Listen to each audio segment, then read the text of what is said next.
सुख द्या सुख घ्या, निसर्गाचा नियम हा निसर्गाचा नियम आहे की तुम्ही प्रथम द्या मग घ्या, हा निसर्गाचा नियम आहे. हे जर तुम्ही जर सिद्ध करून दाखवायचं असेल तर तुम्ही निसर्गाकडे बघा आणि निसर्गाकडे तुम्ही जेव्हा पाहाल तेव्हा तुम्हाला असं दिसून येईल की खरोखरच निसर्गाकडून हेच चाललेलं आहे. ते सतत आपल्याला सुख देत आहेत, आनंद देत आहेत निरनिराळ्या रूपाने.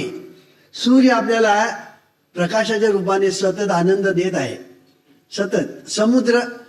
समुद्र हा वास्तविक समुद्राचं पाणी खारट आहे, पण ते पाणी ज्यावेळेला सूर्याच्या सामर्थ्याने वर जातं ढगांमध्ये त्याचं रूपांतर होतं आणि पुन्हा पाणी जेव्हा खाली येतं तेव्हा ते गोड असतं.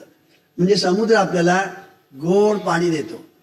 नद्या आपल्याला सतत वाहत असतात आणि आपल्याला पाण्याचा सतत आपल्याला आणि पुरवठा करीत असतात.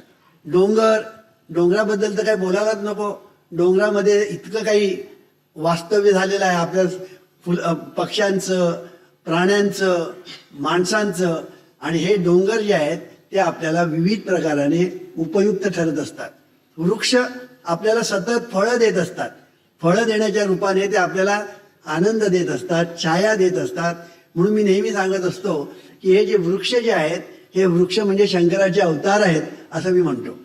कारण का तर शंकराने विष घेतलं आणि जगाला अमृत दिलं, पण त्याने ते एकदाच केलं. पण हे जे वृक्ष जे आहेत हे सतत तुम्हाला अमृत देतात आणि स्वतः विष घेतात. अमृत देतात म्हणजे प्राणवायू देतात, ऑक्सिजन देतात आणि स्वतःकडे विष ठेवतात म्हणजे कार्बन डायऑक्साईड.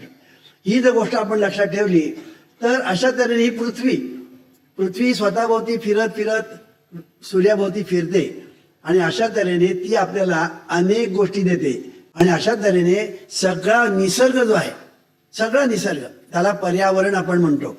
पर्यावरण आणि निसर्ग याच्यात फरक आहे, तो बऱ्याच लोकांना माहिती नाहीये.